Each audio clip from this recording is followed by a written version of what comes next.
Bismillahirrahmanirrahim. Rabbi shrah li sadri wa yassir li amri wahlul 'uqdatam min lisani yafqahu qawli. Allahumma shalli wa sallim ala habibika Mustafa sayyidina Muhammadin wa ala alihi wa sahbihi asma'in ma ba'du. Yang sangat saya hormati Ketua Yayasan Badam Wakaf Habib Hasan Al-Munawwar. Juga di sini ada Bapak Rektor Pak Bejo, ada Direktur RSI Bapak Mas Yudi, para pembantu rektor, para dekan, semua yang hadir saya hormati. Ini karena acara kampus, acara rileks, saya akan menyampaikan kajian ilmiah secara rileks bahwa ini meringati tahun baru itu jelas salah ini bukan tahun baru, ini tahun terakhir karena ini tanggal 29 ya 29, jadi ini meringati akhir tahun. Tapi karena rektornya itu orang bejo, dalah itu nggak ada yang nyoal kesalahannya. Jadi ini orang pinter sama orang bejo itu hebat, orang bejo.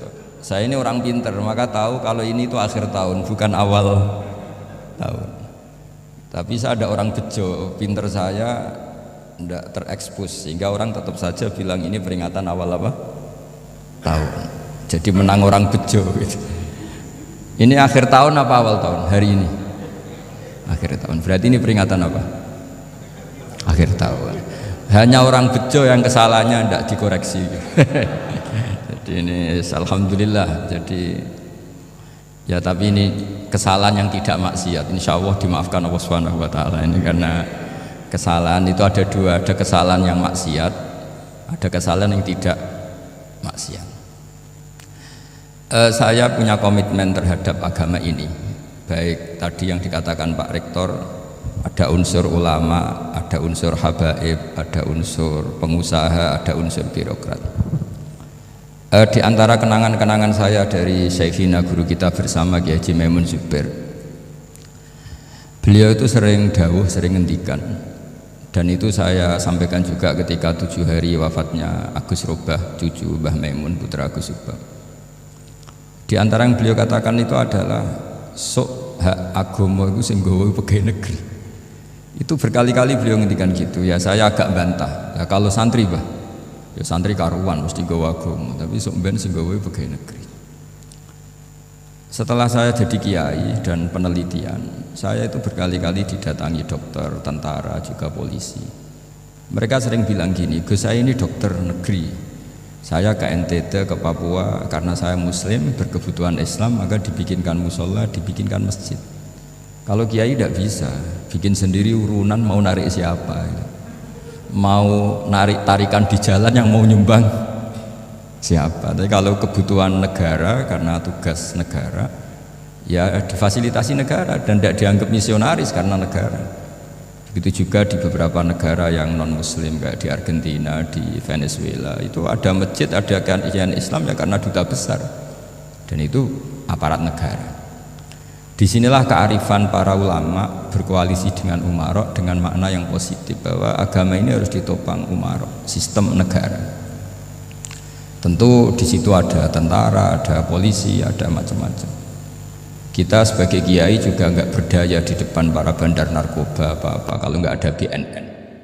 Kita mau apa dengan korupsi kalau nggak ada KPK? Sehingga kearifan para guru-guru kita, mulai Mbah Maimun, bapak saya sendiri, NU, Muhammadiyah, semua ormas-ormas Islam itu pasti maulah kerjasama. Karena kita siapa kalau nggak kerjasama? Dan di antara pesan Rasulullah SAW adalah yaduwahi ma'al jamaah. Jadi apa ya, kebersamaan itu sudah berkah. Fa inna yadallahi ma'al jamaah. Jadi berkah. Lalu kenapa saya kalau ngaji bawa kitab? Ini agak sebetulnya itu lazim. Lazim itu suatu yang harus. Tapi karena kelamaan mubalek itu tidak pakai kitab. Seakan-akan bawa kitab itu yang aneh. Sebenarnya aneh mereka. Karena begini logika simpelnya ya. Umat Nabi ini berhak dapat apa coba? Berhak dapat warisan yang paling luhur, paling hebat, paling jernih. Apa itu Quran dan hadis? Pertanyaannya, siapa yang paling punya hak otoritatif untuk menerangkan Quran hadis? Ulama. Ulama yang mana? Ya yang kapabel, yang sudah diakui dunia, kayak Imam Ghazali, Imam Bukhari, Imam Syafi'i. Artinya kalau kita tidak pakai materi itu, ulama mendapat pikiran kita, bukan mendapat pikiran mereka. Saya ulang lagi, kalau kita tidak pakai materi yang otentik, yang orisinil, umat ini mendapat pikiran kita, bukan pikiran mereka. Maka saya berusaha supaya teman-teman atau semua umat Islam dapat pikiran-pikirannya Imam Ghazali, pikiran-pikiran Imam Bukhari, pikiran-pikiran Abdul Qasim Al-Junaidi, kejernian-kejernian Abu Yazid Al-Bustami. Kejernian itu diantaranya adalah misalnya makalah yang menurut saya itu makalah yang super.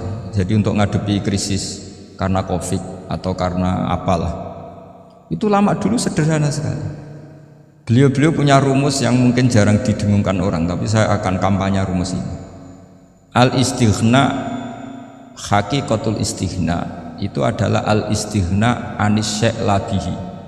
Jadi pemenuhan kebutuhan yang sebenarnya adalah kita berusaha menghindari sebanyak mungkin kebutuhan yang sekunder, yang enggak penting. Bukan memenuhi semua yang kita inginkan. Jadi misalnya begini ya, kalau kita lapar, itu keinginan kita itu makan enak apa asal makan? Tentu jawabannya asal makan yang sehat. Tapi kalau nuruti nafsu kita, makannya yang enak, teman makan ya enak, terus di warung yang favorit. Ini kan satu kebodohan. Kenapa untuk makan saja butuh definisi sekian banyak? Yang kita harus kecewa, warung favoritnya bisa sudah tutup, atau kita ke sana harus macet. Ribet. Yang benar-benar arif dan bijaksana itu adalah al-istighna anis syai'. Sesuatu yang tidak mendesak itu jangan jadikan kebutuhan. Sehingga kalau kita puasa misalnya, semua makanan itu enak karena kita sangat lapar. Sehingga Abdul Qasim Al-Junaidi ketika ditanya, ma idamu to'am, lauk makanan itu apa? Jawabannya lucu, alju, lapar. Kalau kamu lapar ya semuanya enak. Ini sudah mulai hilang. Kita bilang makan enak itu ya sate, ya gulai, ya pizza yang kita senang. Akhirnya apa? Untuk nikmati nikmatnya Allah itu kita jadi ribet. Apalagi yang orang-orang fasik harus ditemani perempuan yang tidak halal misalnya, atau harus ada ajudan, ribet. Nah pertanyaannya, orang yang ribet sama yang nggak ribet itu pinter mana? Pinter yang nggak ribet. Nah ini kearifan-kearifan yang mulai hilang. Lalu siapa yang bisa mewarisi itu? Ya ulama. Jadi ulama itu cara berpikir sebenarnya simple. Makanya mereka sering kalau tahajud itu, di antara makalah Sayyidina Ali paling terkenal dan yang menjadikan beliau punya derajat yang luar biasa itu adalah kafani izzan antakuna li robban wa kafani fakhron an akuna laka abdan. Ya Allah, saya ini sudah begitu mulia, begitu terhormat dan sangat-sangat terhormat karena yang menjadi Tuhan itu Engkau. Jadi rumus pertama itu karena menjadi Tuhan itu Engkau. Hanya Tuhan yang abadi, Tuhan yang pertama, hanya Tuhan yang al-awwal. Coba ya Allah, kalau saya ini punya Tuhan Fir'aun, punya Tuhan mati jadi tontonan lagi, itu kerennya di mana coba? Andaikan kita punya Tuhan Fir'aun, atau punya Tuhan yang asal usulnya manusia, apapun hebatnya manusia itu, kita punya Tuhan manusia itu. Tuhan yang lapar, yang kalau nggak makan mungkin pingsan, mungkin bisa kena Covid, nanti Tuhannya diisolasi, kayak apa? Makanya ketika Tuhan Allah, Allah menyindir ketuhanan selain Allah itu, Allah hanya menyindir dengan kalimat sederhana, karena yakulanit to'am, yang kamu tuhankan itu masih makan. Artinya kalau nggak makan ya lemes. Jadi lama-lama ada orang gini, alhamdulillah tadi Tuhan mampir ke saya, kelihatannya lapar, setelah tak kasih makan sehat lagi. Susah nggak punya Tuhan yang seperti itu. Beda dengan Tuhan kita, Tuhan yang nggak butuh makan, nggak butuh minum, al-qayyum, zat yang berdiri sendiri tanpa butuh yang lain, al-awwal, sebelum ada langit bumi sudah ada Tuhan kita yaitu Allah. Bandingkan dengan Tuhan-Tuhan yang dipertuhan yang lain, yang adanya setelah bumi, misalnya Fir'aun dan sebagainya. Sehingga Sayyidina Ali pertama jadi kebanggaan apa? Kafani izzan antakuna li robban. Saya ini keren betul karena punya Tuhan yaitu Engkau, Tuhan yang lahul asmaul husna, Tuhan yang semuanya punya kebaikan, punya keabadian, punya keagungan. Terus wa kafani fakhron an akuna laka abdan, dan saya bangga sekali karena saya menjadi hambamu. Kalau saya jadi hambanya Pak Rektor ribet kan, sudah tak hormati ternyata nanti tidak rektor, ya kan ribet kan. Terus pokoknya ribet, jadi budaknya manusia itu ribet. Makanya ada seorang wali datang ke temannya yang jadi presiden atau jadi raja. Datang ke situ karena tidak punya uang, mau minta uang karena temannya raja. Setelah sampai sana ternyata temannya ini karena orang soleh pas berdoa, ya Allah saya minta ini, minta ini, minta ini. Terus si wali tadi pulang. Kenapa kamu pulang? Ternyata dia sama, masih minta-minta kayak saya. Jadi sederhana, sama-sama minta kamu, minta zat yang kamu mintain gitu. Jadi dulu itu orang itu sebegitu dekat dengan Allah. Sehingga si raja ini terus ketemu wali tadi, tanya, kenapa kamu menyepelekan saya padahal sekarang saya raja? Terus ditanya sama wali tadi, karena temannya, kalau kamu di padang pasir tidak bisa minum dan harus minum 1 gelas, dengan ongkos kamu harus mengasihkan semua kerajaan kamu demi minuman itu. Pilih mana, minuman apa tetap jadi raja? Ya saya milih bisa minum. Saya tidak raja tetap hidup, tapi kalau nggak minum mati.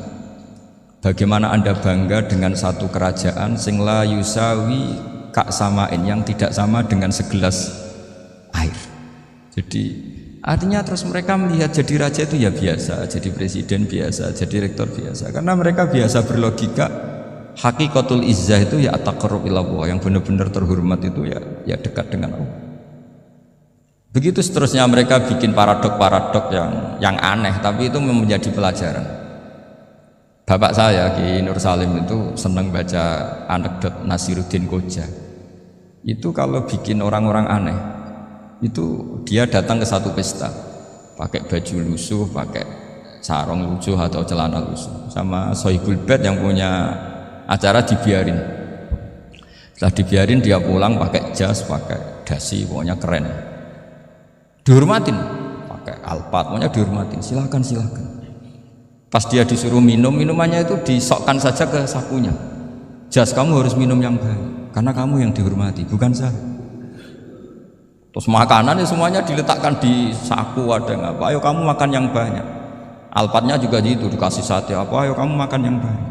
Mereka tidak melihat saya, melihat kamu. Akhirnya orang satu pesta itu istighfar semua, berarti kita ini salah. Terus dia pidato, kenapa kamu ngomong gitu? Tadi saya datang, orangnya sama, gara-gara beda pakaian penghormatannya beda. Berarti yang berhak dapat makanan ini jasa ya, bukan saya. Betapa naifnya kita sebagai orang, ternyata kita masih hormat sesuatu yang seperti itu, yang atribut.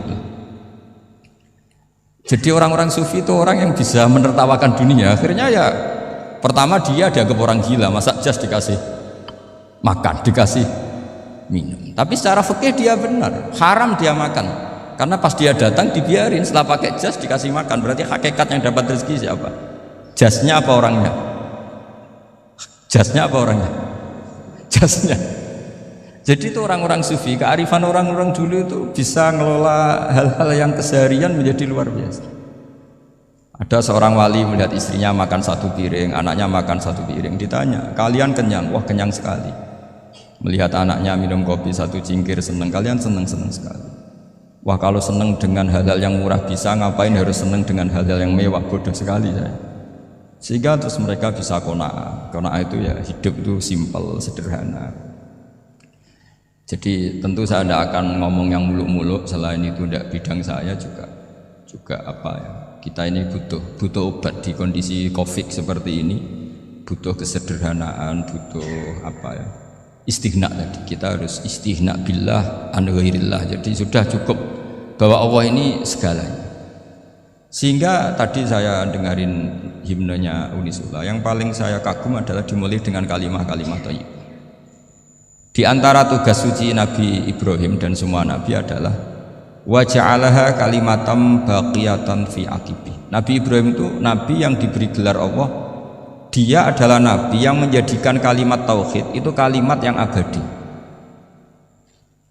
Fi aqibi, di anak turunnya, di semua generasinya, baik anak turun karena gen maupun karena pembinaan, karena pendidikan.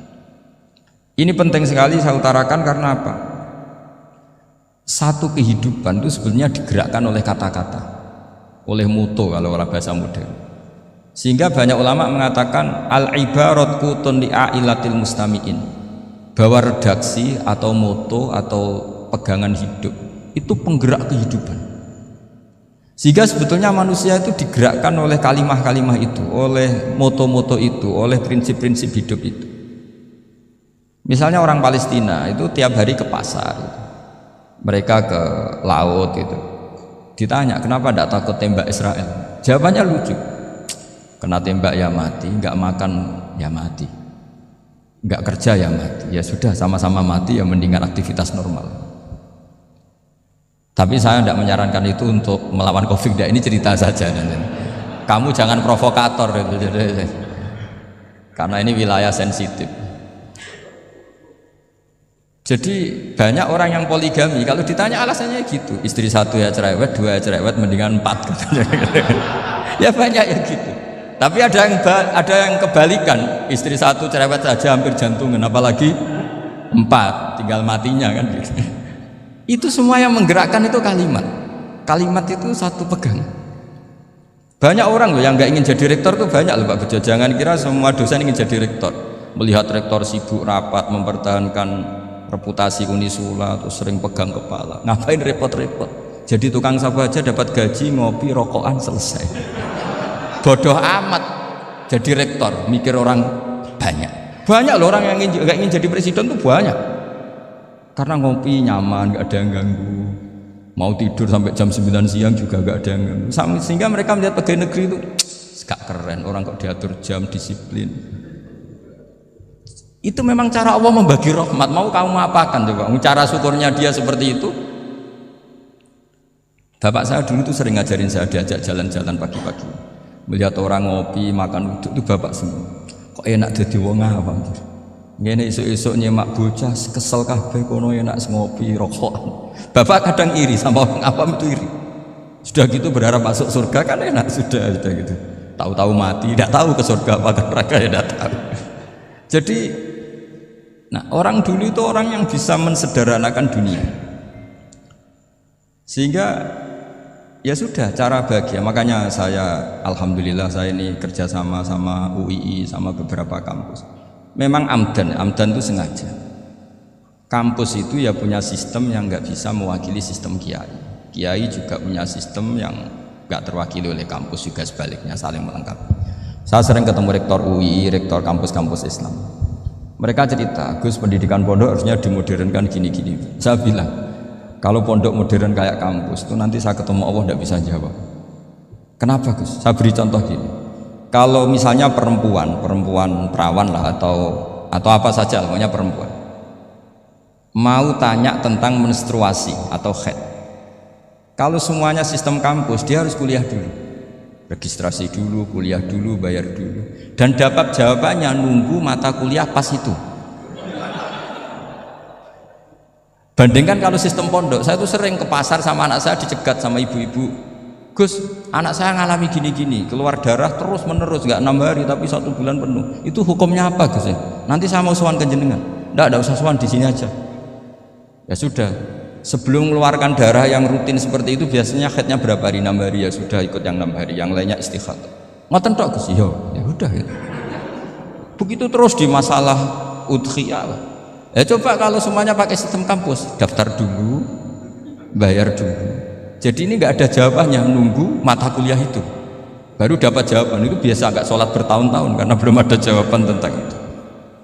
Nah itu kalau misalnya orang mati, tahunya cara memulasara jenazah itu nunggu kuliah dulu, pas mata pelajaran itu dulu, baru menangani orang mati. Berarti orang mati itu tergeledak semua. Tapi kalau kiai kan enggak.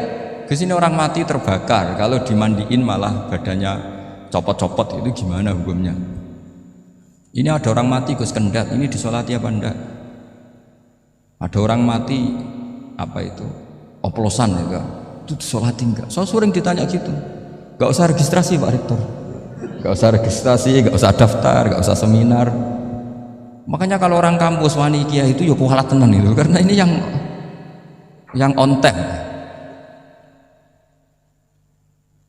Tapi pondok seperti saya ya ikrar seikrar-ikrarnya. Pentingnya kampus karena melatih efisiensi waktu, disiplin, tata kelola manajemen, sehingga kita ya hormat. Tapi tadi Kita harus saling melengkapi, sehingga saya tunjukkan ke publik bahwa saya hormat sekali sama polisi, sama tentara. Coba kita bisa apa ngadepi bandar narkoba kalau enggak polisi? Bisa apa coba menjaga NKRI kalau enggak tentara? Begitu juga, ya sudahlah, kita memang fa inna yadallahi ma'al jamaah, kita berkah itu kalau bersama-sama, enggak bisa kita sendiri. Nah lalu orang kayak saya itu ya beberapa kali sebetulnya saya itu ditawanin jadi dokter honoris causa apa. Kekhawatiran saya satu, Pak Buja, takut pas enggak punya uang, itu dokter gak di duit kan gak pantas gitu. Jadi repot gitu, daripada beban lah sudah lah, nggak usah dokter. Jadi kalau nggak punya uang ya pantas, terus kalau ngebis ya pantas, suatu saat kalau mati nggak ada yang hadir ya pantas, nggak dokter gitu. Kalau sudah dokter kok masuk neraka, dokter kok masuk neraka, kayaknya apalagi rektor kampus Islam kok masuk neraka itu kan kok kayak agak pas itu. Misalnya rektor Unisiola ditanya mungkar nakir, nggak bisa kan, kayak gimana gitu. Makanya harus sering ngaji saya supaya nggak malu di depan mungkar nakir. Masa rektor ditanya mungkar nakir nggak bisa. Harus berani bentak. Ini saya rektor Pak mungkar nakir. Masa kalau wali-wali dulu berani. Masyhur di cerita wali-wali ditanya marabbuka manabuka. Saya ini guru tauhid. Kok kamu tanya marabbuka manabuka, yang ngotok. Kamu tidak pernah ngaji, enak aja tanya. Jadi wali-wali itu ya rileks kan. Saya yakin rileks wali di Bang Pak Rektor. Saya yakin ini. Karena wali itu lebih dekat Allah. Sehingga orang dulu itu, saya ulang lagi, ada satu kearifan namanya hidup itu apa? Hidup itu adalah cari sebanyak mungkin supaya hidup itu tidak tergantung pada banyak hal. Sehingga misalnya cara berpikir orang-orang modern itu sebenarnya banyak orang-orang ilmuwan yang nggak ngagumi Amerika, bukan karena angkuh, enggak, untuk mempertahankan kebesaran negara sebesar itu, kebutuhan listriknya besar, kebutuhan tentaranya besar, kebutuhan apa. Sementara negara kayak Venezuela atau Swiss kebutuhannya enggak.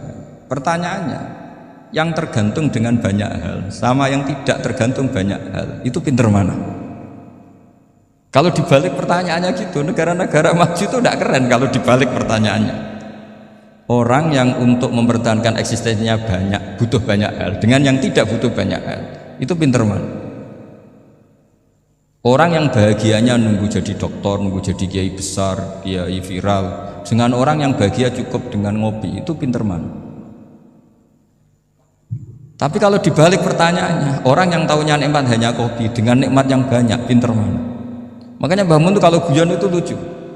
Aku iku sakake ambek wong desa sing mlebu swarga. Saya dulu eskal mlebu swarga kok disakeni. Akhirnya beliau memberi penjelasan. Wong desa iku roe pakanan enak, iku mau kopi mbek uduk. Lah swarga iku mau nuruti sing dikarepno.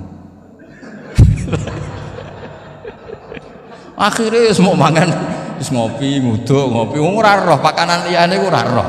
Nasi mandi ya ora roh, pizza ya ora roh apa-apa. Terus saya bilang, wah niku nak nganti selera tentang wanita cantik, itu juga sederhana. Rontok pesek ya wis cantik, rontok ireng ya wis. Apa bidadarinya seperti itu? Karena saking enggak pengalamannya. Jadi surga itu kan nuruti apa yang diinginkan. Kira-kira keinginan orang kampung kalau di surga itu apa coba? Makanan apa coba? Ya, mana nak senengnya ketemel gemblong gitu. Artinya malaikat lebih suka nangani surganya orang-orang kampung di Bang Pak Rektor. Ini sudah ribet ini. Makanan apa saja sudah dicoba. Terus kalau di mall tahu orang macam-macam, seleranya macam-macam pasti. Enak mana kalau sampai jadi malaikat pelayan surga? Suka melayani orang kampung apa yang orang kota? Orang kampung kan. Jadi ya itu guyon ya, guyon, tapi itu menjadi pikiran kita bahwa orang yang banyak kebutuhan itu sebetulnya banyak kebodohannya karena menggantungkan kebahagiaannya dengan banyak hal. Makanya Imam Syafi'i ngendikan istighna itu apa? Al istighna anisya'i, yang dikatakan kecukupan adalah berusaha sebanyak mungkin banyak hal tidak kamu butuhkan, bukan memenuhi semua kebutuhan kamu, karena nafsu kamu ini tidak ada batasnya gitu. Kalau kamu penuhin nggak akan selesai. Itu ada perempuan yang kurang cantik, itu minta doa saya, Gus doain suami saya kaya. Terus tak guyonin, terus gak minta. Kalau suami kamu kaya, yang pertama dirubah itu apa? Rumah, supaya rumah saya bagus. Kedua apa? Mobil, supaya mobil saya bagus. Nanti yang dievaluasi itu kamu. mobil bagus, Alphard, rumah mewah, istrinya kamu, pasti itu dievaluasi. Langsung enggak usah sudah gini aja. Jadi pertama yang dievaluasi itu kaya itu, coba kalau suami kaya itu yang dievaluasi pertama rumah ya, rumah ganti, setelah itu apa? Mobil. Kira-kira berikutnya akhirnya udah nggak jadi. Nabi Ibrahim itu pernah minta umur panjang, keren umur panjang, sama Allah nggak dijawab. Datang orang tua itu mertamu ke Nabi Ibrahim, terus disuguhi dikasih kurma. Apa itu kok kurma apa? Anggur yang sudah matang sekali, sudah dimakan. Setelah dimakan meler keluar lagi, dimakan lagi meler lagi. Terus Nabi Ibrahim masuk lagi ke kamar, ya Allah doanya tak cancel, nanti kalau saya tua kayak itu. Jadi Allah itu nggak jawab langsung tapi ngirimkan itu. Akhirnya ya Allah nggak jadi, nanti takut itu. Saya pernah ngalami jadi kiai tadi, ada ibu-ibu ya kurang ya nggak pati cantik lah, suaminya tuh miskin sekali, minta doa saya supaya kaya, bareng tak kasih pertimbangan itu udah nggak usah nggak jadi. Jadi itu kearifan. Tapi kearifan ini harus kita tanamkan. Saya nggak bisa membayangkan Indonesia yang besar ini andai kan tidak ada qanaah, nerimo ing pantun. Coba sekarang ada Covid, andai kan Indonesia tuh kayak Perancis. Saya beberapa kali punya tamu orang yang hidup lama di Perancis, bahkan dapat istri orang Perancis. Itu dulu nggak begitu mencintai Indonesia, tapi setelah di Perancis 2 tahun, wah Indonesia hebat. Di Perancis itu kata dia kalau cerita, semua kebutuhan masyarakat itu dibebankan ke negara. Apa saja minta negara, apa saja nyoal negara. Sementara Indonesia, coba kalau Indonesia mengalami seperti ini kok tidak ada qanaah, rimo ing pantung, bisa kios Indonesia. Orang miskin nyalahkan negara, kelaparan nyalahkan negara, apa saja. Tapi barokahnya dididik kiai, jogeman nyalahno wong liya. Urip romo ing pandum, diame. Sampai gak ngerti kalau Covid. Banyak tuh orang-orang kampung itu, orang lugu-lugu itu. Mbah niki saking Covid, salam ning Covid, muga-muga umure panjang. Dikira Covid itu nama orang yang ahli sosial itu. Mbah niki dana saking Covid. Matur nuwun sampekno salamku, muga-muga umur panjang. Bingung kan yang nganterin ini. Ini gimana yang mau menjelaskan ini? Memang nggak paham. Ribet. Tapi saya pastikan bahwa dengan keadaan seperti ini kita bahagia, kita stabil, itu jelas barokahnya kalimat tadi, moto tadi atau pegangan hidup tadi. Makanya disebut al-ibarat qutun li'ailatil mustami'in, bahwa redaksi atau kata-kata atau pegangan atau filosofi hidup, apalah namanya itu adalah penyemangat. Karena kata-kata ini memang luar biasa. Ketika sahabat perang demi kebenaran, zaman itu ya pasti benar karena yang dibela Nabi. Dulu itu kan enak zaman Nabi, yang dibela mesti benarnya, musuhnya mesti salahnya. Sehingga dulu itu memang harus tegas. Kalau sekarang mau tegas gimana? Yang kamu bela tidak mesti benar, musuhnya tidak mesti salah. Ribet kan kalau misalnya saya tukaran sama Pak Rektor, kamu mau bela mana kan bingung. Saya tidak mesti benar, saya tidak Nabi. Pak Rektor apalagi tidak mesti benar lagi kan? Ribet kan? Jadi kalau kita mau perang sekarang itu mau pede gimana? Enggak. Makanya banyak ulama sekarang tuh mau tegas tuh enggak berani karena ya banyak hal yang abu-abu lah wilayahnya, misalnya pilihan presiden atau pilihan bupati, pilihan menteri. Kamu mati-matian bela itu, yang kamu bela tidak mesti benar, musuh kamu tidak mesti salah. Misalnya pilihan bupati, wah ini kabupaten ini baik kalau bupatinya ini, yang satu bilang ini, terus tim suksesnya kamu tanya, kamu yakin? Ya tidak juga. Lah kenapa semangat? Kan saya botohnya, paling alasannya ya itu aja, bukan yang lain. Beda dengan zaman Nabi, nabinya mesti benar, Abu Jahalnya mesti salah, kan enak aturan mainnya jelas. Singkat cerita dalam perang itu banyak sahabat yang ngalami luka, ngalami apa. Kemudian curhat ke Nabi, ya Nabi gara-gara derekkan jenengan, ngikuti jenengan saya harus ngalami seperti ini. Ngiranya orang itu diapresiasi sama Allah keluarnya, ternyata sama Allah gak diapresiasi. Malah diturunkan ayat intakunu ta'lamuna fa innahum ya'lamuna kama ta'lamun wa tarjuna minallahi ma la yarju. Kalau kamu sakit karena perang, orang-orang kafir itu ya sakit, itu saja berani padahal demi kekafiran. Wa tarjuna minallahi ma la yarjun, padahal kamu punya nilai lebih yaitu berharap kepada Allah yang mereka tidak punya. Saya jadi kiai itu ya kadang mangkel. Karena yang benci ya benci, yang seneng itu ngel-ngel loh kayak Pak Bejo. Jadi semuanya ribet. Lah iya, yang benci ya ganggu, yang seneng ya ganggu, tambah nemen. Seribet. Tapi kalau sudah ingat bandar narkoba, mereka berhadapan dengan polisi, kadang ditembak karena kesalahannya terlalu fatal. Antar persaingan mereka juga bisa tembak-tembakan karena merebut pasar narkoba. Itu saja mereka berani. Kok kita yang jadi kiai kadang dicium tangannya, dihormati gak berani, hanya takut apa ya, musibah-musibah kecil atau problem-problem kecil. Lah iya, kalau kita bandingannya gitu. Kalau kamu mau tahajud kedinginan, itu masih nanti dihisab Allah itu gitu. Maling ayam itu keluar malam-malam hanya dapat ayam. Itu gak takut dingin. Ya gak takut digebuki masa. Kamu mau tahajud aja takut dingin. Makanya nanti hisabnya orang soleh itu nanti dijajarkan orang dolim, terus diperbandingkan. Wah itu habis kamu kalau itu. Jadi misalnya Unisula mau rapat, tapi ini malam, kalau malam dingin nanti sama masuk angin. Wah anak-anak pang di perapatan aja berani kamu. Kalau sudah perbandingannya gitu tuh ribet kita nanti. Makanya itu kalimat itu moto atau filosofi hidup. Sehingga diulang lagi nasihat itu. Iyam saskum korhun faqad masal qoma korhum mislu. Kalau kamu kena luka, orang-orang yang nggak benar juga akan kena luka. Itu aja berani demi ketidakbenaran. Masa kamu demi kebenaran enggak berani? Akhirnya orang itu, ya itu kalimat, itu heroik. Makanya kita ini penting ya. Makanya tadi himne Unisula dimulai kalimat-kalimat thayyibah. Karena kalimat ini yang menjaga kita, kalimat ini. Misalnya tentang Tuhan. Kenapa orang Islam imannya kokoh seperti ini, termasuk yang sudah hidup di Amerika, di Australia, di mana-mana? Itu ya barokahnya ajaran atau barokahnya kalimah. Saya sebut kalimah saja pakai bahasa santri. Karena la ilaha illallah itu dalam tradisi santri disebut kalimatu haqqin aliyah nahya wa aliyah namut wa aliyah nub'ats. Ada yang riwayat wa biya nub'ats insyaallah taala minal aminin. Kenapa mereka di mana-mana meskipun sekolah di Amerika, di Australia, bahkan di Uni Soviet tetap mukmin? Itu barokahnya ajaran yang benar. Allah itu siapa? Tuhan. Tuhan itu sifat dasarnya apa? Awal. Dia harus wujud awal sebelum makhluk yang lain. Sehingga ketika ada negara yang maju, yang tertib, manajemennya tertib, masyarakatnya makmur, tapi punya Tuhan yang tidak seperti itu, tidak awal, itu sudah gak nyaman.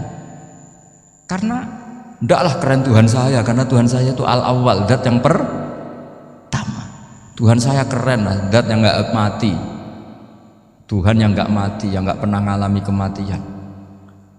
Sehingga tontonan atau yang dilihat kenikmatan-kenikmatan yang lain ini tidak mengubah dia pendirian tentang Tuhan, karena mantapnya satu kalimat tadi bahwa Tuhan itu ya harus satu, harus awal, harus tidak mati, tidak rusak, tidak mengalami apa-apa yang membahayakan.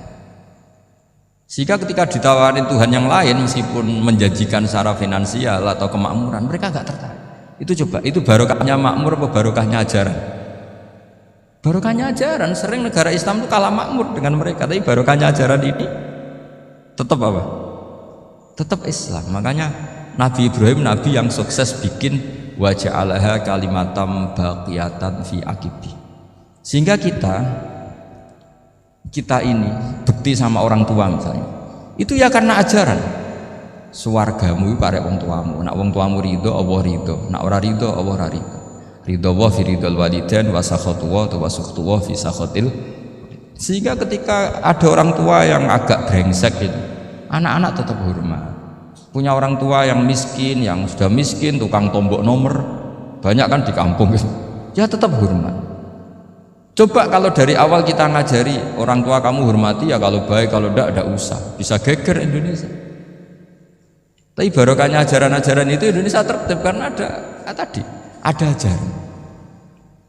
Nah ini di sini pesantren dan Unisula semua harus berkontribusi membuat ajaran yang benar itu adalah ciri utama Islam. Sehingga Islam ini dimulai dengan ajaran kalimatu haqqin alaiha nahya wa alaiha namut. Sehingga kita tenang seperti ini. Saya ini termasuk kiai yang tenang. Meskipun kata orang banyak saya ini kiai besar, tapi termasuk kiai yang paling tenang. Termasuk yang paling tenang. Karena saya ini pakai mazhab orang-orang hebat. Saya berkali-kali cerita, orang kayak Imam Syafi'i itu orang yang luar biasa. Saya berkali-kali cerita, orang yang tadi nyium tangan kamu ya Imam Syafi'i, di belakang tuh ngerasani kamu, menghujat kamu. Jawabannya enak saja. Berarti saya alhamdulillah orang yang wibawa. Buktinya di depan saya nggak berani. Jadi enteng saja. Diceritain sebagian kampung, sebagian separuh dari warga kamu itu nggak suka kamu. Ya bagus lah nggak suka saya, nggak akan utang duit saya. Di mana-mana orang utang itu karena teman dekat. Kalau nggak seneng pasti minimal nggak utang, nggak pinjam mobil, nggak pinjam apa. Berkah mana yang seneng sama yang gede? Jadi dianggap enteng saja. Semua yang dialami dianggap enteng saja. Misalnya punya istri pemarah, ya baguslah marahin suami. Kalau marahin tonggo malah ribet. Jadi kau harus terima kasih kalau dimarahin istri. Baguslah marahin saya mah, kalau marahin tonggo ribet. Jadi enteng saja. Tapi kita sekarang itu karena nafsu ya, sehingga menghadapi hidup ini ribet. Ulama dulu kalau mau mati itu senengnya bukan main. Sudah lama saya ini ingin gak maksiat. Kayaknya gak maksiat paling efektif itu mati. Ya tidak apa-apa Gusti, kalau sebaiknya mati ya mati aja. Enteng saja. Jadi melihat kematian itu akhir dari segala keburukan atau potensi keburukan. Apapun baik kita sekarang, suatu saat mungkin kita gak baik. Yang bisa menghentikan ketidakbaikan atau potensi ketidakbaikan itu apa coba? Mati kan? Berarti mati itu mengerikan apa menyenangkan? Mesti kamu tidak berani menjawab. Meskipun secara ilmu kamu berani, tapi secara rasa agak berani kan? Saya ulang lagi ya, yang bisa menghentikan keburukan atau potensi keburukan itu apa coba? Apa? Kematian. Berarti kematian itu menyenangkan atau menyusahkan? Apapun kamu tidak berani jawab karena kamu agak-agak duniawi itu kelihatannya. Tapi secara ilmu kamu tahu kan kalau mati itu tidak buruk-buruk banget. Karena apa? Itu akhir dari segala keburukan. Sehingga Nabi ngajarkan kalimat itu begitu luar biasa. Allahumma ahyini maka natil hayatu khairan li wa tawaffani maka natil wafatu khairan li. Nabi melihat dunia itu begitu indah. Ya Allah, kalau saya ini hidup, anggap saja hidup ini ziyadatan li fi kulli khairin, menjadi modal saya menambah segala kebaikan. Jika suatu saat saya mati, anggap mawon rohatan li min kulli syarrin, itu akhir dari segala keburukan saya. Sehingga mati hidup ya baik karena di situ kita bisa berkontribusi beramal soleh. Mati juga baik karena mengakhiri segala keburukan. Nabi nate ngendikan lagi, ajaban li amril mu'mini inna amrahu kullahu khair. Orang mukmin itu mengagumkan, semuanya baik. In asobathu na'ma syakara fakana khairan lah. Kalau baru dapat nikmat dia syukur, maka itu baik. Wa in asobatu dharra sabar, kalau dapat masalah mereka sabar, itu juga baik. Sehingga orang mukmin dua sisinya pasti baik. Itu juga kalimat, maksudnya moto atau pegangan hidup. Nah berikut ini saya beri contoh, ini kenangan saya, ini contoh terakhir. Masalah jadi orang terkenal maupun tidak. Di sini dicontohkan Imam Ghazali di halaman 367 di kitab saya 367. Juznya 3 di kitab Ihya Ulumuddin. Di sini beliau cerita betapa untuk menjaga ikhlas sebaiknya orang itu tidak terkenal, tidak syuhrah, tidak terkenal. Oke, itu kita sepakat ya, karena kalau terkenal mungkin orang dipaksa publik dengan tanda kutip untuk selalu berbuat baik, tapi karena jaim lah, jaga image atau apa. Tapi ketika dibalik pertanyaannya, kamu rela yang terkenal itu orang nggak benar, sementara yang orang benar itu nggak terkenal. Lalu masyarakat tahunya yang tidak benar. Kalau pertanyaannya dibalik gitu, orang baik wajib terkenal enggak? Kalau pertanyaannya dibalik seperti itu, dokter yang benar tidak terkenal, yang malpraktek terkenal. Kamu ingin kondisi seperti itu? Nggak ingin kan? Kampus yang bagus nggak terkenal, kampus yang bagus nggak terkenal, yang nggak bagus. Nah, Artinya apa? Gara-gara olah kata, olah pikiran, ini logika jadi rubah. Lagi-lagi apa? Jawaban itu ada di kata-kata sebetulnya. Makanya bab-bab seperti ini tidak usahlah kita berdebat, berpolemik. Sebaiknya orang itu humul, menutup diri, apa sebaiknya orang terkenal, itu nggak perlu seperti itu. Sudah terserah Tuhan saja. Makanya saya mulai dulu ngaji sampai sekarang itu ya tidak punya punya ikon tertentu atau punya website tertentu, enggak. Sudah terserah pangeran. Saya juga tidak sok suci materialistik atau enggak, ya tidak mikir saya. Bukan apa-apa ya, karena saya ini kiai, jadi biasa urusannya sama Allah, tidak sama makhluk. Jadi pusing kalau sama sarah-sarahnya makhluk itu pusing. Meskipun rektor kalau nasihati saya pasti tidak saya terima, itu tetap makhluk, itu sudah ada ngefek kalau saya itu sudah ada itu. Bukan karena saya sombong, ya memang makhluk betul gitu, bukan cuma nasibnya bejo aja, tapi makhluk tetap makhluk. Saya beri contoh ya. Ini makalah yang ditulis Imam Ghazali. Ya, i'lam aslahakallah anna aslal jah wa intisarus sayyid atau sayyidi wal istihar wa huwa mazmum. Balil mahmudu al khumulu illa man saharahu wa ta'ala li nasri dini min ghairi takallufi talabi syuhrati min. Jadi kalau kamu ingin ibadah kamu selamat, ya kamu jangan terkenal. Tapi resikonya adalah kalau kebaikan itu tidak terkenal, maka agak dikenali. Kalau agak dikenali berarti masyarakat hanya punya percontohan yang tidak baik, karena yang baik tidak terkenal. Jadi itulah ulama-ulama dulu. Jadi apa-apa itu dibanding-bandingkan. Kemudian nanti kelihatan, jawabannya itu kelihatan. Jadi ulama dulu itu biasa ngarang misalnya afatun nikah, sisi negatifnya nikah, harus ngurmat istri, harus macam-macam, kalau terlantar itu ya dosa. Seperti tadi Pak Marsudi cerita, kalau orang ngapalkan Quran itu takut lupa, kalau lupa itu jadi dosa. Pertanyaannya, kalau semua orang takut lupa, takut dosa, semua orang nggak hafal Quran karena potongan-potongan lupa. Cara berpikir tidak seperti itu. Kalau berpikir ya namanya hafalan, ya inginnya hafal, kan nggak ingin lupa. Lah nanti kalau takdirnya lupa karena hal-hal yang dimaklumi oleh syariat itu nggak yang termasuk dosa. Yang dosa itu lupa takdiwiri udhrin syar'iyyan, lupa yang tidak ada sebab yang apa? Syar'i. Tapi lupa bawaan EQ-nya tidak bagus, lupa bawaan sering dibentak. Oh itu nggak masalah, karena bawaannya orang tertekan itu ya lupa. Coba kamu hafal Quran terus punya kredit jatuh tempo, pas hari itu aku yakin nggak cerdas sudah. Itu bawaannya orang tertekan itu pasti lupa. Jadi ya saya teruskan ya. Jadi terus ada makalah yang sangat bagus sekali tentang itu, saya baca. Wa yadullu ala dzalika anna Allah azza wa jalla amaral anbiya'a bi idharil amali lil iktida wa khassahum bimansibin nubuwah wala yajuzu ayyudhanna bihim annahum khurrimu afdolal amalin. Jadi orang yang terlalu mendewa-dewakan khumul itu menutup diri, oke itu baik, karena dengan khumul, dengan menutup diri Anda tidak riya, Anda tidak pamer. Tapi kata Imam Ghazali, kamu juga harus ingat, di antara syaratnya Nabi itu harus mengumumkan kalau beliau itu seorang Nabi, harus memaklumatkan kalau beliau seorang Nabi supaya bisa diikuti. Caranya sholat harus diumumkan, sehingga Nabi itu mengatakan harus jamaah, karena dengan cara jamaah itu bisa shollu kama ra'aitumuni usolli. Coba kalau Nabi sholatnya nggak diperlihatkan, kamu harus sholat yang benar, caranya gimana ya Rasulullah, itu rahasia. Bingung nggak kira-kira? Bingung nggak? Ya misalnya amal rahasia selalu lebih baik. Terus ada pertanyaan, Nabi ngendikan kamu sholat yang benar, caranya gimana Nabi? Ya itu rahasia, terus gimana coba? Tapi Nabi ngendikan apa? Shollu kama ra'aitumuni usolli. Ya sudah, kamu sholat niru saya sholat. Berarti Nabi sholatnya diperlihatkan apa disembunyikan? Diperlihatkan. Jadi begitu juga saya berkali-kali bilang, orang tahu kalau itu bidan ya berdasar tulisan itu bidan, tahu kalau itu dokter gigi ya itu dokter gigi.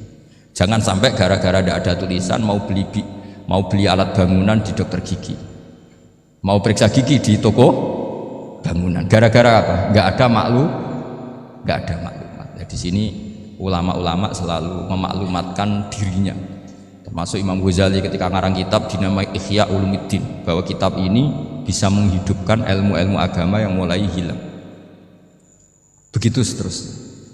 Jadi ini ngaji ya, jadi orang itu harus ngerti, jadi jangan nuruti emosi sendiri atau logika sendiri bahwa saya suka humul, ya monggo, agama Islam menyediakan sarana itu. Uzlah itu ya punya sisi kebaikannya sendiri, tapi syuhrah terkenal asal tidak nuruti nafsu juga punya sisi kebaikannya sendiri. Setidaknya umat ini punya satu master kebaikan yang mudah diakses.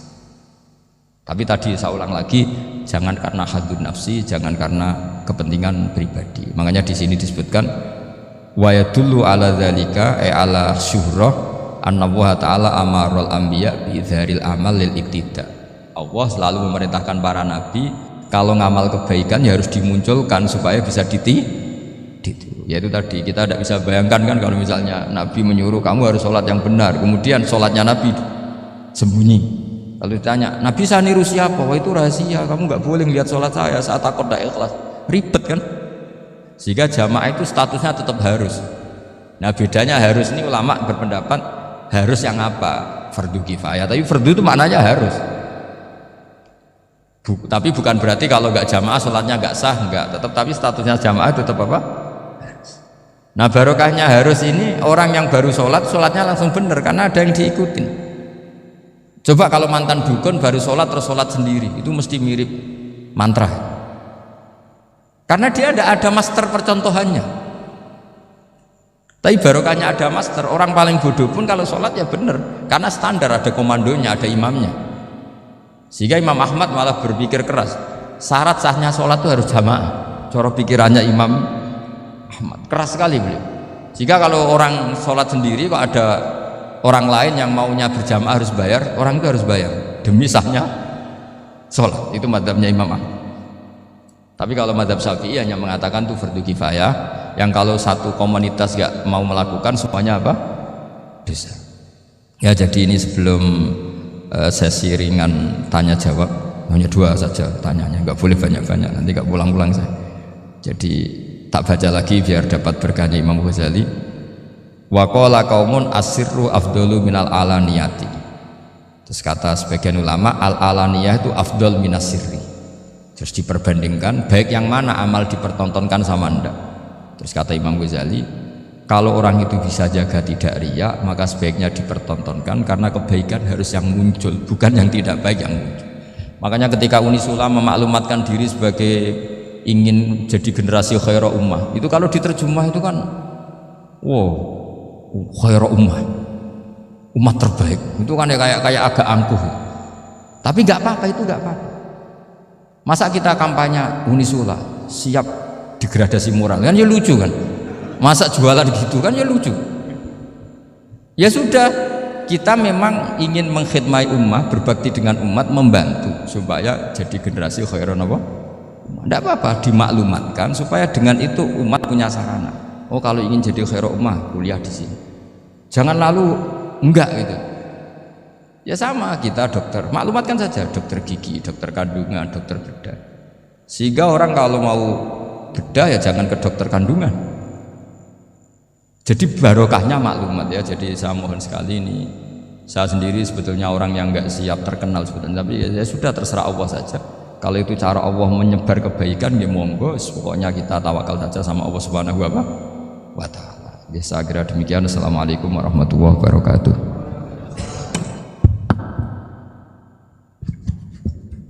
Nggih, matur suwun Gus. Alhamdulillah sesi tanya jawab.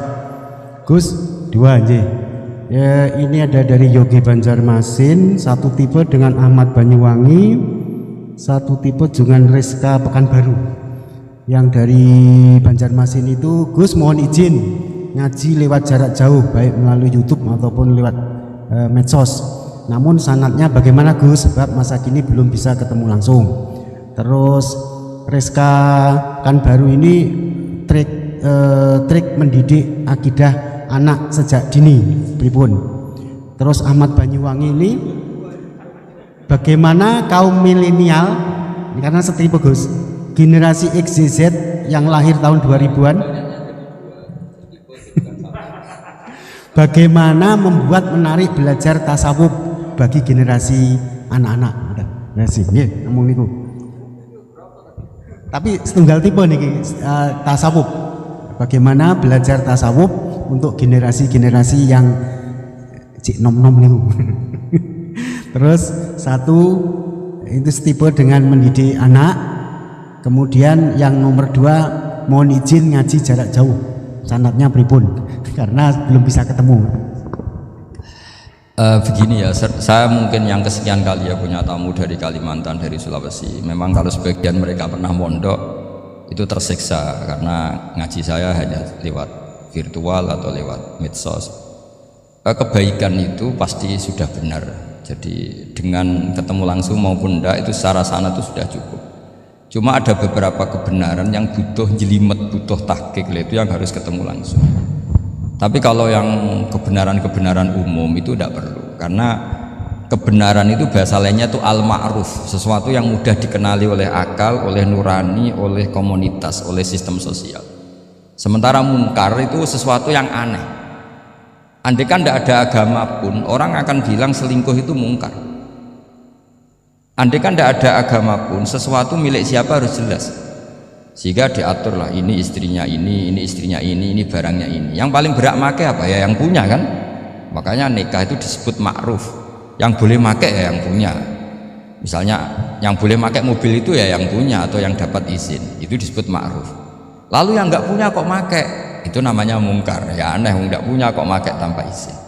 Sehingga kebaikan-kebaikan seperti ini nggak butuh sanad karena semua orang pasti kenal. Makanya disebut kebaikan itu al-ma'ruf, kemungkaran disebut mungkar. Jadi ma'ruf maknanya arafahul aklu, akal ini mudah menerima.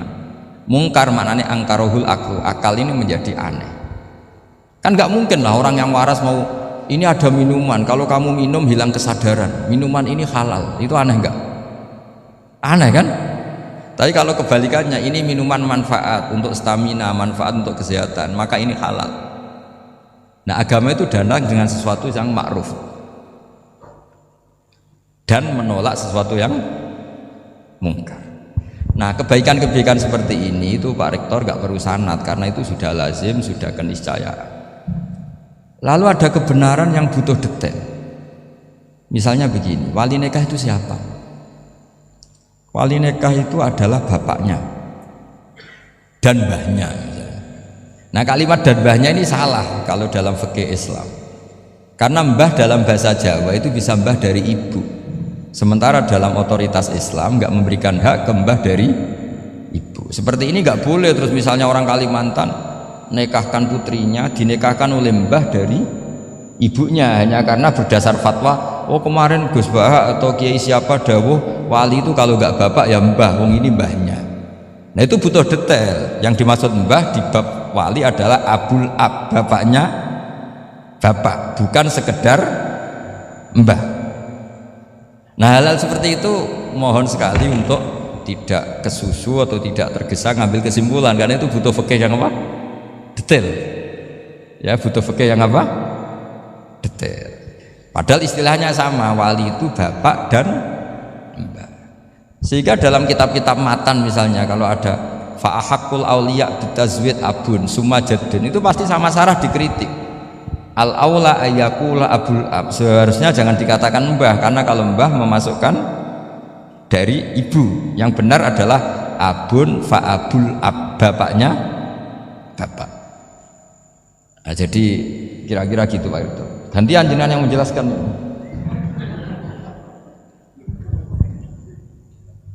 Yang nomor 2, kesempatan baru itu kalian bagaimana mendidik akidah dan tasawuf bagi generasi-generasi milenial ini. Ya kayak tadi, tasawuf maupun tauhid maupun ilmu moral apapun itu mudah sekali dididik. Ciri utama agama ini itu ad-dinu yusrun, agama itu mudah. Mudah itu artinya ya nurani nerima ya gampang, akal ya gampang, komunitas ya nerima gampang. Kayak tadi penjelasan saya tentang Tuhan. Ada orang miskin dari Indonesia, misalnya kuliah di Amerika. Dia mulai kecil tahu yang seharusnya jadi Tuhan itu siapa. Ya yang menciptakan langit bumi, sebaiknya yang jadi Tuhan itu siapa? Ya yang wujudnya paling awal. Kemudian dikasih alternatif Tuhan yang wujudnya ada tanggalnya. Keren nggak misalnya? Kan terus nggak keren. Kok Tuhan sama buminya kok dulu buminya, kayaknya kok enggak lah kayaknya. Artinya barokahnya logika yang sehat ini kan ya setahu saya hampir jarang kan yang murtad masalah tauhid gitu. Kalau moral banyak yang agak nakal, tapi secara tauhid jarang yang murtad karena tanaman logika tauhid itu mantap. Mulai kecil kan diajarin wujud, qidam, baqa, mukhalafatul lihawadisi, qiyamuhu fi nafsi. Sama, moral juga gitu. Jom jogeman misoi wong, kan adi misoi sakit enggak? Jangan pernah mencubit orang, dicubit itu sakit. Jadi orang diberi rasa, enggak enak loh disakitin orang, dijotosin orang, ya sudah jangan jotosin orang, enggak enak. Sehingga apa ya, kalau kamu ingin sopan ya disopani harus sopan, kalau ingin dihormati harus menghormati orang lain, sehingga itu tertanam. Makanya bangsa kita termasuk yang terbaik akhlaknya kalau musim haji itu dipuji-puji sama sekian negara karena pantangan lah kita nginjek orang sholat, melangkai orang ruku, orang sujud. Kalau orang lain mungkin kan seenaknya.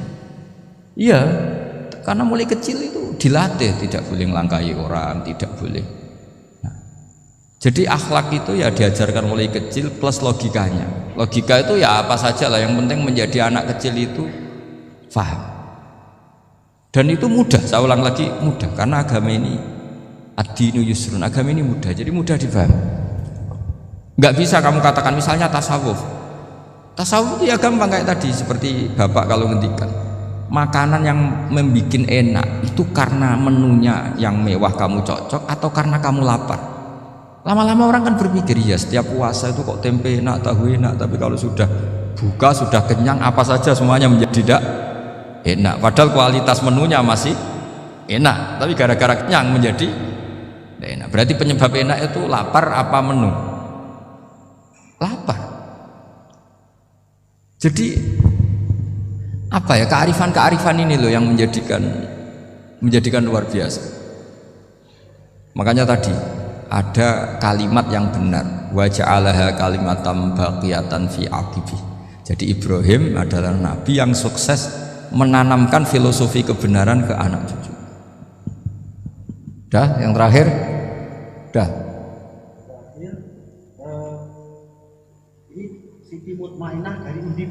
Iya. Maunya bergabung tapi karena terbatas, mohon izin Gus mengingat mati kebaikannya nopo untuk keluarga maupun pemimpin. Wah, ya bagus lah kalau itu. Kalau di kitab-kitab yang saya baca, ingat mati itu tidak selalu baik, juga tidak selalu buruk. Malah kalau menurut Sayyid Abdul Al-Haddad, khusus yang para pelajar yang mencari ilmu itu nggak baik ibadahnya ingat mati, karena dia harus dinamis, harus mobil. Kalau ingat mati kan terus lemes. Tapi kalau untuk pejabat harus ingat mati, kalau enggak korupsi terus itu. Harus ingat mati. Jadi kalau manfaat bagi keluarga begini ya, saya merasakan ini. Tanya anak saya itu baru tamat aliyah kemarin, yang satu barusan mondok sarang baru 2 bulan atau 1 bulan. Itu saya kalau bilang ke anak-anak gini, kamu ketemu saya itu harus spesial, bisa saja bapak besok itu meninggal. Jadi semua hari itu spesial, karena jangan-jangan ini kenangan terakhir. Nabi itu kalau ngajari orang supaya sholat khusyuk, sholli ka'annaha sholatu muwaddi'in, kamu sholat seakan-akan itu sholat terakhir kamu. Wah, itu mesti serius. Kamu ketemu istri seakan-akan terakhir pertemuan, kayak mau pergi ke New Zealand atau ke Amerika. Coba malam itu spesial karena besok istri saya pergi. Bayangkan kalau itu terakhir mau mati, sampai ngamuk serasido lah kan gitu. Jadi hikmah ingat mati itu makanya Nabi diantara riwayat ya, meskipun riwayat ini diperdebatkan, tapi jelas ini satu petua yang baik. Wa'mal li akhiratika ka'annaka tamutuhud, dan kamu beramal untuk akhiratmu seakan-akan besok itu mati. Maka sholat kita akan spesial, hidup kita akan spesial, karena kenangan kita terbaik ya sekarang, besok sudah mati. Sehingga anak-anak saya itu sama saya itu senang sekali. Saya juga sama anak-anak senang, karena kesempatan ini tidak selalu ada. Jadi tapi ada kalimat untuknya, wa'mal di dunia ka i'mal di dunia ka ka'annaka ta'isyu abadan. Untuk duniawi kamu seakan-akan hidup selamanya. Itu maksudnya itu rileks saja. Misalnya hari ini urusan nggak selesai, besok masih ada hidup. Nggak selesai, besok masih hidup, sehingga rileks.